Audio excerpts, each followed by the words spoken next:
Good morning students, myself Raj Sharma from Jeevan Jyoti Global School. So class 12th as our 7th chapter is going on.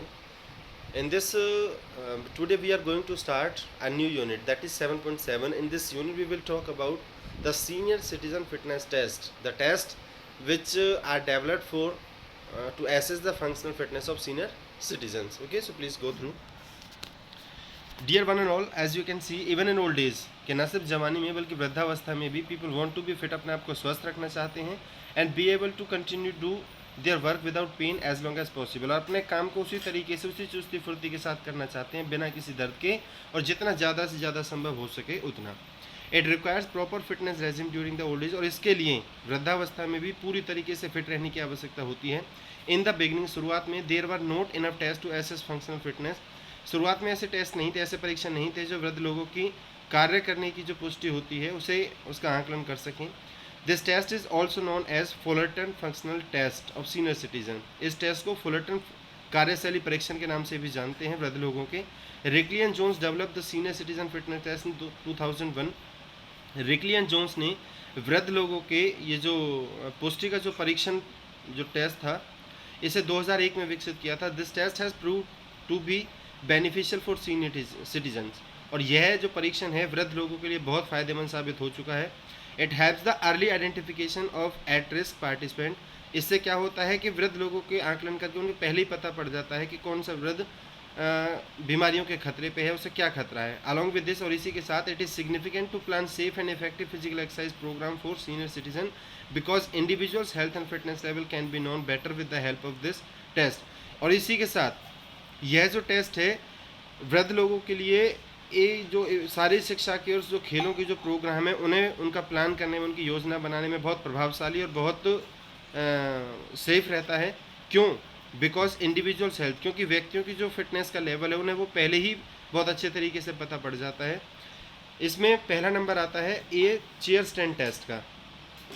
Purpose क्या है? The main purpose of this test to measure the lower body flexibility.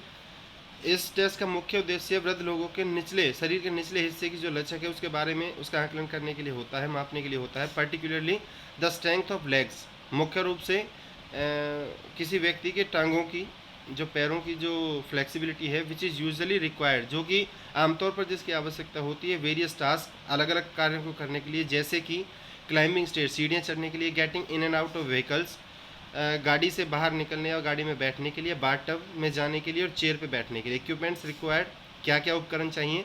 A chair चाहिए with a straight back जिसके पीछे पीठ हो, and A seat at least 44 centimetre जिसकी 44 centimetre के पीछे पीठ हो, सीट हो, एंड ए स्टॉप वॉच, और एक स्टॉप वॉच चाहिए. इंस्ट्रक्शन फॉर पार्टिसिपेंट, टेस्ट देने वाले जो वृद्ध लोगों के लिए, उनके लिए क्या दिशा निर्देश हैं? The participant should sit in the middle of the chair. Participant को जितना हो सके कुर्सी के बिल्कुल मध्य में बैठना चाहिए. He should keep his hands on the opposite shoulder cross at the wrist. अपने कलाइयों से क्रॉस होते हुए अपने दोनों जो हाथ हैं उन्हें अपने शोल्डर पे टच करना है, शोल्डर पे रखना है. The feet should be flat on the floor. आपके पैर बिल्कुल ज़मीन से समतल टिके हुए होने चाहिए. His back should be erect, उसकी पीठ बिल्कुल सीधी होनी चाहिए. Repeat standing up and sitting down for 30 second. जो 30 सेकेंड का आपको टाइम मिलेगा उसमें आपको उठना और बैठना है कम्प्लीटली. प्रोसीजर क्या है इसका? देखिए प्रोसीजर के बारे में बात कर लेते हैं. Keep the chair against the wall, कुर्सी को दीवार के साथ लगाइए. The participant sit in the chair with feet shoulder with apart and flat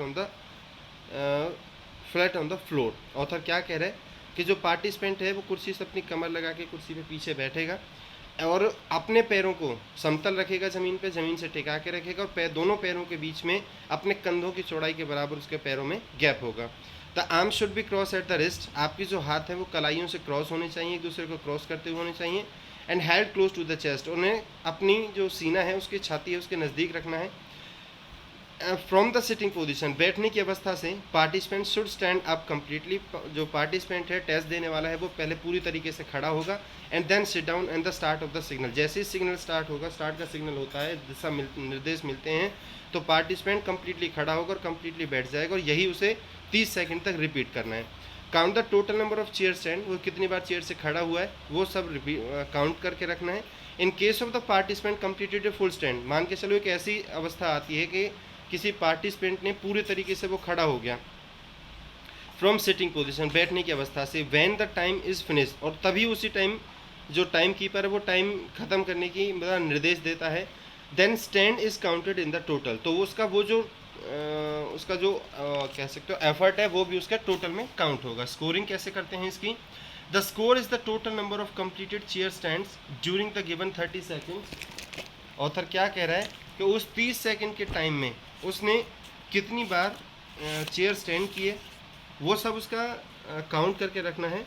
the following table shows the recommended ranges for the stats for different age group. अब वो author बात करता है इस टेबल के बारे में।